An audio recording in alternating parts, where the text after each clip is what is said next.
सांगलीच्या राजकारणात मोठी खळबळ उडाली आहे.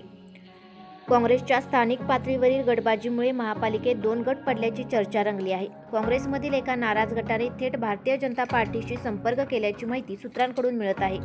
या नाराज गटात काँग्रेसच्या तब्बल 8 नगरसेवकांचा समावेश असल्याचे सांगितले जात आहे. महापालिकेतील सत्ता समीकरणांवर या घडामोडीचा मोठा परिणाम होण्याची शक्यता वर्तवली जात आहे.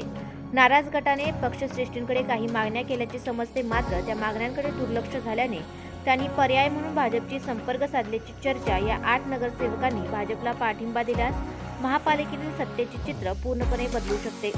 सांगलीत भाजपकडून मिशन लोटस राबवण्याची रणनीती आखली जात असल्याची राजकीय वर्तुळात चर्चा सुरू आहे.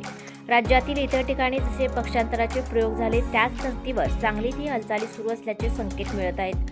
भाजपकडून मात्र याबाबत अधिकृत प्रतिक्रिया देण्यात आलेली नाही. दरम्यान काँग्रेसच्या वरिष्ठ नेत्यांनी नाराज नगरसेवकांशी संपर्क साधून परिस्थिती नियंत्रणात आणण्याचे प्रयत्न सुरू केल्याची माहिती मिळत आहे.